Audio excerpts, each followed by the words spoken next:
Who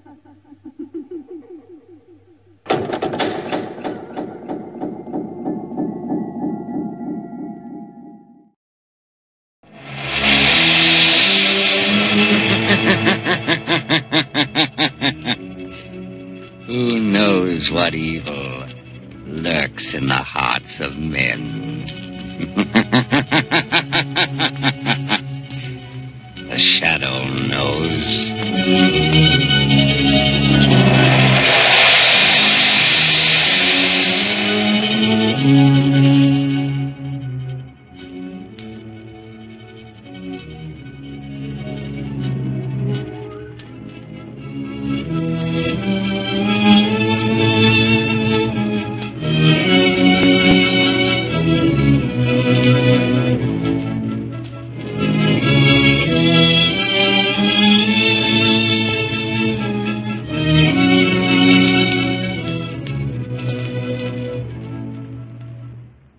Ladies and gentlemen, the Shadow's latest adventure, which starts in just a moment, isn't a bit more exciting than the big news I have for you right now. It's all about a new kind of tire that's making motoring history. Yes, you guessed it. It's the new Goodrich Safety Silvertown with the Lifesaver tread. Believe me, motorists, you've never seen or ridden on any tire like it. As the Lifesaver tread spiral bars whirl over wet, slippery pavements, they sweep the water right, left. Force it out through deep drainage grooves. This means that there's a dry track under your car for the rubber to grip. Means that you'll stop quicker, safer than ever before. Treat your family to real protection against dangerous skids. Make your next tires Goodrich, spelled Goodrich. Goodrich Safety Silvertown.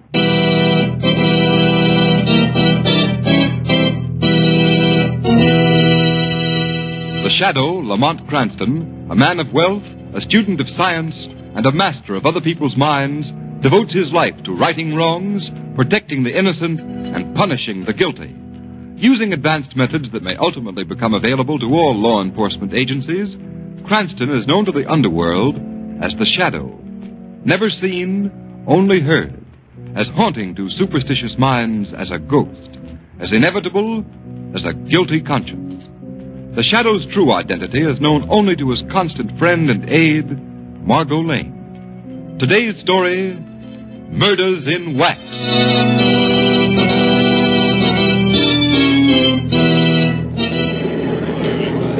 Ladies and gentlemen, we invite you to step inside and view the illuminating and educational exhibits that are the features of our waxworks. See Bluebeard actually slaying his 8 wives. See Custer's last stand. See the capture of George Keegan, public enemy #1, and many other thrilling, lifelike tableaux. The price of admission is only 1 dime, 10 cents. Our lecture is just starting, and if you hurry, you'll be just in time to witness the complete show on the inside. Step right up now. How many, brother, please? 2, please. All right, how many here, please? All right, thank you. How many here? Ladies and gentlemen, if you'll just step over here to the next platform, I shall describe to you the details of the feature tableau of our exhibit. Say, they look like real people, don't they? Yeah, how do they make them? With wax. Gee. This tableau is a dramatic reenactment of the capture of George Keegan, the notorious gang chief of Prohibition Day. He was arrested in the manner shown right here. No doubt you all recognize the figures of the brave men who personally led the police squad who made the capture. On the left, the wax figure of our own Mayor Lewis. Center, our District Attorney Armstrong. And right, Police Commissioner Weston. Were they really there when Keegan was caught? Sure he was. George Keegan's arrest put an end to the wave of crime and lawlessness that gripped our city for a decade. He is now imprisoned in the state penitentiary for the rest of his natural life. Gee, the girl in the tableau sure looks lifelike. Yeah. Oh, ask him who she is. Okay. Hey, Cap, who's that girl? Just coming to that, brother. A little lady seated in the chair was Keegan's gun moll, Edna Kelly. She was with him in the hideout at the time of the raid. Hey, look at that. The wax figure fell off the chair. Now, don't get excited, folks. It's only a wax figure. I'll just set it up again and... Holy cats. It's real. It's a body. A dead body. The dead body of Edna Kelly. Hey, it's really Edna Kelly. Edna Kelly, how'd she get here? She's been murdered.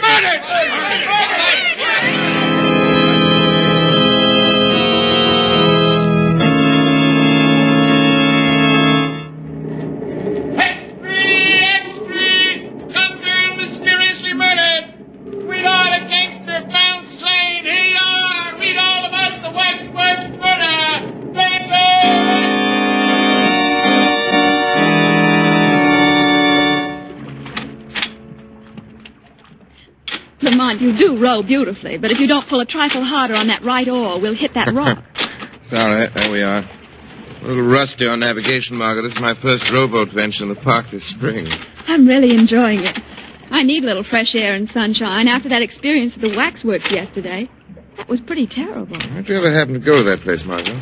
Well, I was showing the town to my cousin Jane from upstate. We passed the Waxworks Museum, and she insisted on going in. She'd never seen a chamber of horrors. And she saw more horror than she bargained for. Yes, and so did I. I'll never forget it. Just what was that wax tableau like? It was set in a replica of a furnished room in the house where Keegan was captured. Yes?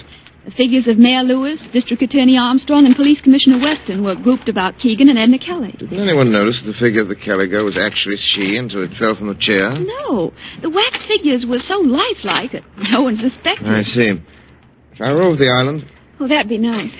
Lamont, whom do you think killed Edna Kelly? Well, she was a gunman's girl. They're always the obvious suspects, her lover's enemies, or even members of his gang who might be more comfortable with her out of the way, but somehow I don't think it was either of these. Why, Lamont? Doesn't it strike you that the substitution of the girl's body for the waxwork in such a spectacular fashion may have some deeper significance than the mere bizarre effect? Oh, what do you mean? It must have been the girl's connection with the other people represented in that group that motivated the murder in bringing her body there. I don't quite understand. My deductions are correct. The taking of Edna Kelly's life is only the first of a series of vengeful murders. But, Lamont, if that's true, isn't there anything you can do to forestall them? Perhaps I only knew a little more. If I only knew where the killer plans to strike next. Surely the Shadow can find that out. With your help, Margot, perhaps he can.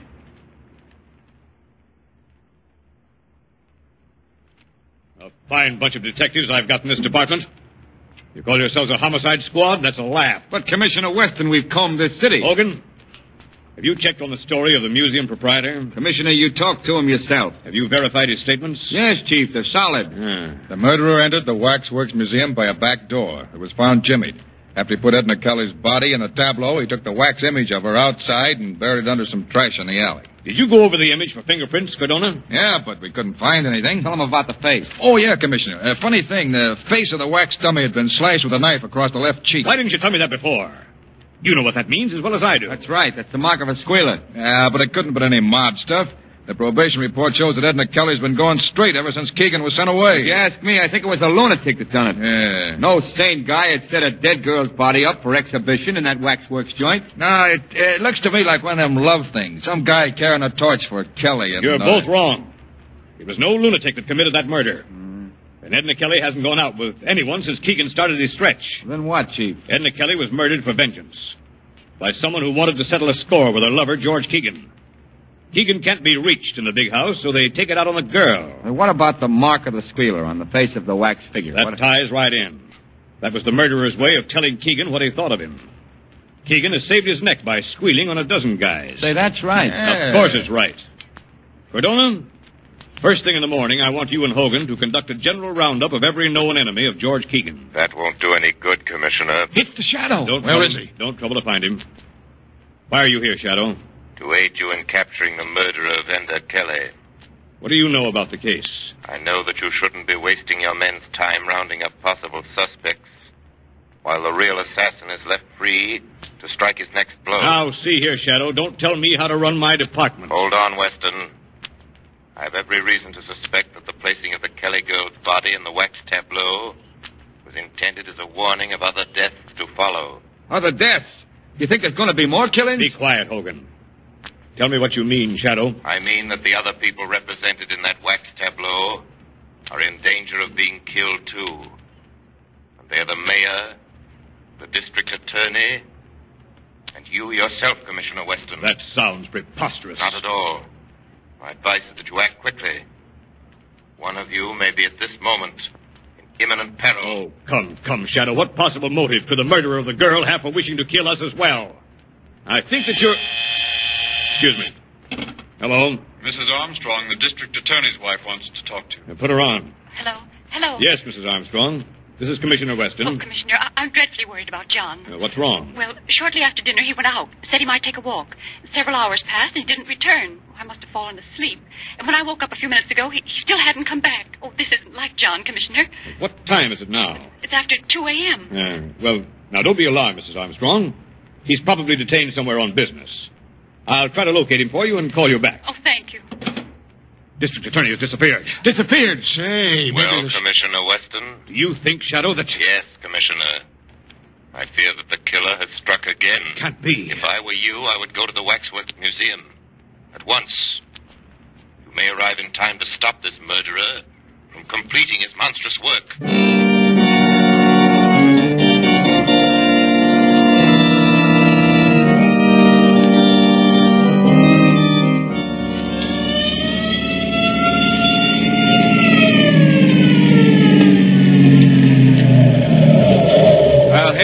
Museum, Commissioner Weston. Sergeant, take some men around to guard the back door. Yes, sir. Cardona, has anyone any keys to this place? No, sir. We'll have to force a lock. All right, go to it. Okay. I'll help you. Take it in there. Take it in there. All right. Come in. Okay. All right, there she is. Now, where's the light switch? Never mind that. Use your flashlights. Okay. Kind of scary in here, ain't it? Yeah, it gives you the creeps. Hey, what's that? Huh? Where? That guy over there. He's got a knife. Don't shoot, you fool. That's one of the wax dummies. Oh. Now, where is this Keegan tableau? It's right over here on the left. Oh. So that's it. Well, I guess nothing's happened yet, Chief. Doesn't look like anything's been disturbed. That's the wax dummy of District Attorney Armstrong sitting down in a chair. Sitting down? Hey, it seems to me his dummy was standing up the last time he was here. What? Give me a lift up on the platform, quick. Yeah, you think it may be that... I don't know. Flash the light over here. Good heavens. It's Armstrong. Is it really District Attorney Armstrong? Yes. Dead. Murdered. And he was brought here just like the Shadow said he was. Yes. Just as I said, gentlemen. I'm sorry that I couldn't have warned you earlier. Who did this thing, Shadow? Do you know? Who did it? I'm not sure. But with your cooperation, Commissioner Weston, together we may bring about his downfall. How? I am positive now that either you or Mayor Lewis is the next victim marked to go. Guard yourselves well. I'll attend to that, all right. You will hear from me soon, Commissioner. When the Shadow finds out who the killer is, he will be brought to justice.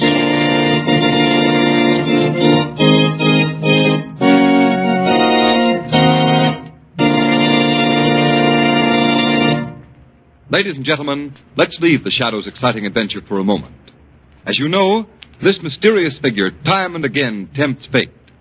But do you realize that unless the tires on your car give you real skid protection, you are tempting fate every time you drive on wet roads? Will you win or lose?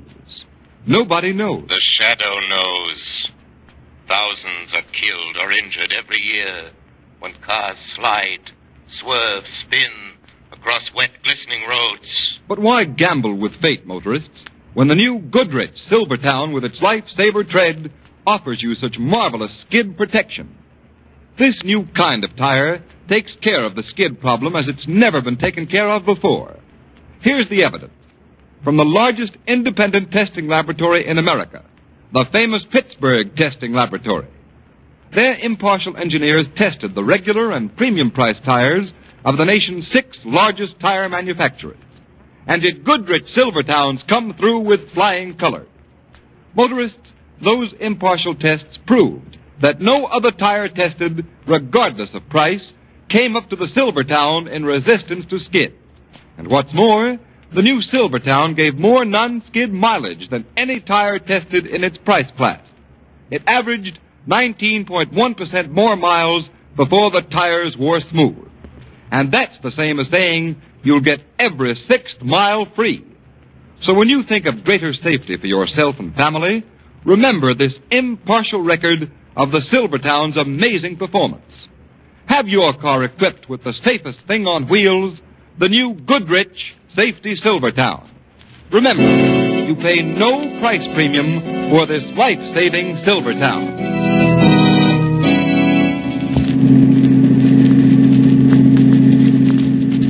I think it's quite evident now, Margot, even to Commissioner Weston, that the killers aim to do away with everyone concerned in that tableau. Then, Lamont, you mean the mayor, the commissioner, and Keegan? They're the only ones left. Exactly. Let me see, I should take a right turn here.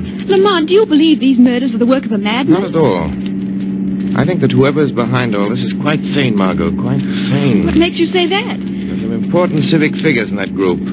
Their removal would be highly advantageous to a political rival. But surely political rivalry wouldn't be sufficient motive for these horrible crimes. I wonder. And besides the girl, Edna Kelly, how would she fit into that picture? That's what we're driving up here to find out. There's the prison now. A cheerful-looking spot. I'll drive you up to the gate and let you out. I shan't go in with you. Why not? The warden, Mr. Driscoll, has never been a particular admirer of mine.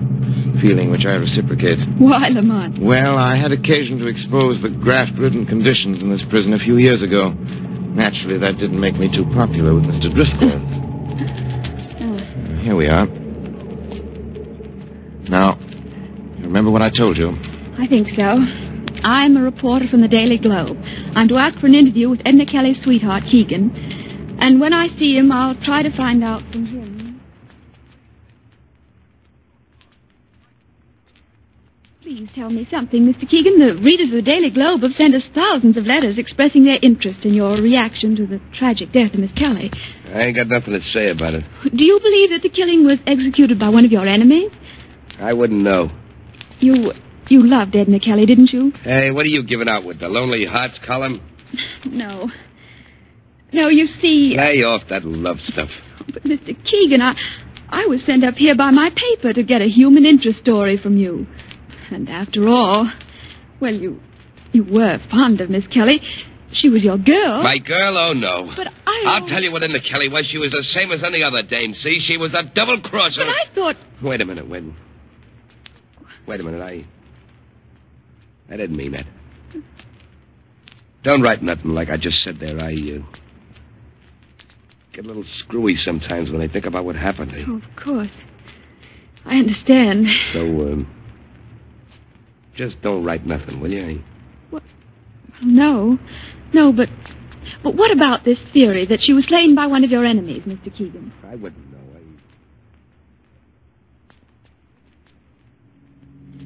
I tell you, Lamont, he flared up so suddenly when I asked him if he really loved her. I was scared to death. He called her a double-crosser, eh? Yeah, but he regretted it the next second. He asked me to be sure and not write anything about it. It's most interesting, Margot, and thank you for your excellent work. But has what I told you helped you unravel any?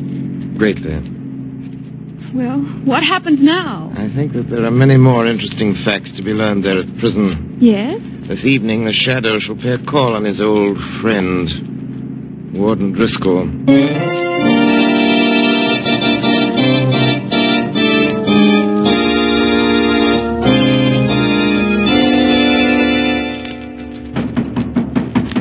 Come in. Can I see you for a minute, Warden? What's the trouble, Carey?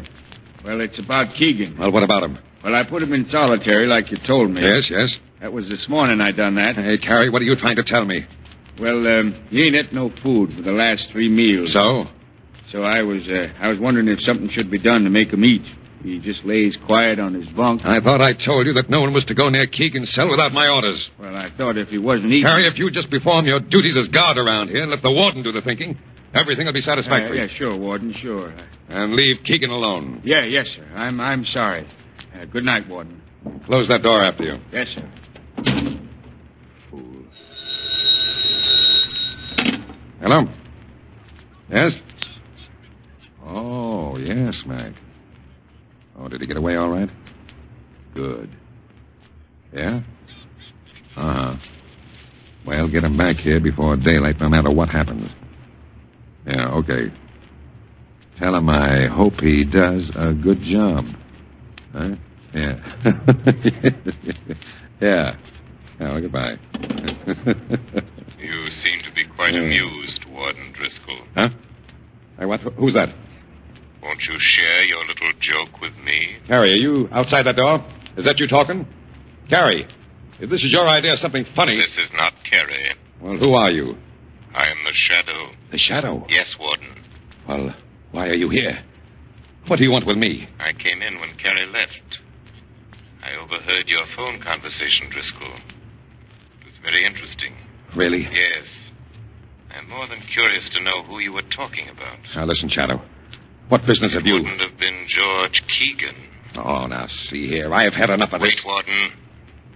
I wouldn't advise you to leave until we've finished our conversation. Well, what are you after, Shadow? I am seeking the murderer of Edna Kelly and District Attorney Armstrong. Well, why look here? Because this is where he is to be found. Who do you mean? George Keegan. Keegan? Oh, that's preposterous. How could a man in prison for the rest of his life suddenly commit 2 murders in a city 50 miles away? Very simple, Warden. He'd just go there. Are you inferring that Keegan has escaped? Oh, no, nothing as crude as that. But if he were allowed to, shall we say, take a leave of absence for a night... Keegan has never left these buildings. Where is he now? In his cell. Oh, no, he isn't. I investigated before I came here. And his cell is empty. Oh, yes. Yes, that's right. I forgot. He's in solitary confinement. You mean his cot is stuffed with pillows to make it appear as if he were in solitary confinement? No, that's not true. I'll tell you where George Keegan is. He's on his way to the city right now to add another link to his chain of cold-blooded murders. He's gone there with your full knowledge and consent. No. It would be a great political advantage for you to have the District Attorney Armstrong, the Mayor Lewis, and Commissioner Weston out of the way. Wouldn't it, Warden? Oh, you don't know what you're talking about. It's an easy thing to prey upon the susceptible jealousies of a man like Keegan until you've goaded him into carrying out your evil wishes. You can never prove what you're saying. I haven't time to right now, Warden. The lives of the mayor and the commissioner are at stake unless I'm able to stop Keegan. I shall present more than enough proof necessary to implicate you to the district attorney's office in the morning. So you'd better think hard and fast, Warden Driscoll.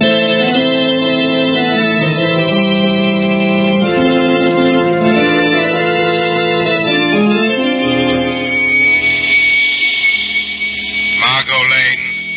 Calling Margot Lane. Telephone Police Commissioner Weston immediately. There's no time to lose. Tell him that tonight both he and the mayor are in great danger. Even now it may be too late. If they do have time to follow out my instructions, tell them that they must follow my instructions.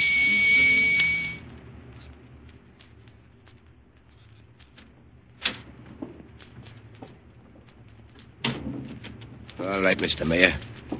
Stay sitting at that desk and keep your back to me. I got a gun here. Don't turn around. Just listen. I'm George Keegan. Remember me? You was one of the heroes that made the pinch when I was picked up. You must remember. Why, they even got a little statue of you and me down at the Wax Museum. Now do you know? You'd better know, Mr. Mayor, because I'm sending you down personally to take that statue's place.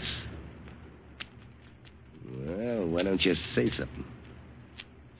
Are you scared to talk?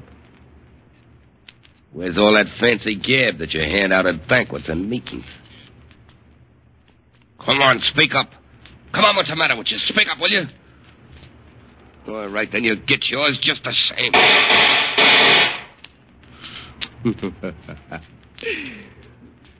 Looks like I just brought about a special election. Now, Mr. Mayor, I'll just take this corpse of yours down to the museum and then... Hey, what's this? This ain't nobody. It's a dummy, a plant. What? You've gotten your targets mixed, haven't you, Keegan? Who's that? Aren't you surprised to find yourself shooting at a wax dummy? Come on out in the open. Who are you? I'm right here with you. I am your shadow. Come on, can that phony talk. What are you, copper? No, just your personal nemesis, Keegan. Now, I'd advise you to drop that gun. Got a chance. Close in on him, Commissioner Weston. Wait. Up with your hands, Keegan. Let go of me. Let go of me. Take that gun away from him. Here you are, Chief. This is your waxworks murderer, Commissioner. Thank you, Shadow. You guys ain't got nothing on me. How did you get out of jail, I Keegan? flew out the window. With the help of Warden Driscoll. Is this true? Did Driscoll aid you in these crimes? Driscoll wasn't in. Who's that? Ah, I see you caught him. Good work, Commissioner. Hello, Warden Driscoll. What brings you here? This man, Keegan, escaped from my prison tonight. And I learned that his purpose in leaving was to make good a threat he'd made on the life of our mayor. Hey, what is this baloney you're throwing out, Warden? Yeah, quiet, you. I've just learned that this isn't the first time he's got out either. A very good story, Warden. Only I think that George Keegan could tell us a different one. Shadow, you here? Yes. And I sort of expected you'd come too, Warden. What's this all about, Shadow? Perhaps Keegan can explain that to you, Commissioner. How about that? Listen, I ain't no squealer, see? But that warden ain't telling the truth, not one bit. That's all I gotta say. Hey, Commissioner, what is this all about? Am I being placed under suspicion here in the testimony of a shadow? Just a minute, Warden. What are you holding back, Keegan? I can answer that for you, Commissioner Weston. Keegan is shielding the warden as the real instigator of the Waxworks murder. That's a lie. He wanted you all out of the way, Commissioner, so he employed Keegan as his instrument of murder. Don't listen to him. Go on, Shadow. At first, he had to give Keegan sufficient incentive to perform these crimes, so he went to work on his emotions, his jealousy. How? He told Keegan that his girl, Edna Kelly, had been double-crossing him, right along. Keegan, this was a lie. Huh? What, you mean she was on the level? Absolutely, Keegan. Why, Driscoll, you dirty... He's got another gun. Don't. Go on. Go on, roll in pain. Just like Edna done before she died. That's right. Try to talk. That's what she done, too. And I laughed at her. I laughed at her. Laughed at her, that's what I did. Take him away. Laughed at her. Driscoll is dead, Commissioner. Well, perhaps that's for the best. Oh, Shadow.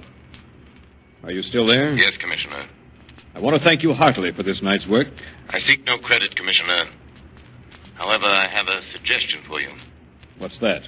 If the Wax Museum decides to create a new tableau depicting this present event, it might be wise for you to arrange to be excluded from it. It gives people ideas.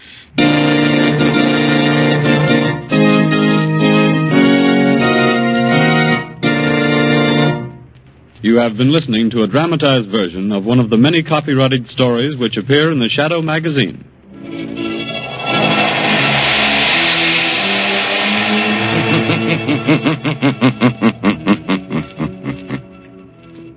The weed of crime bears bitter fruit.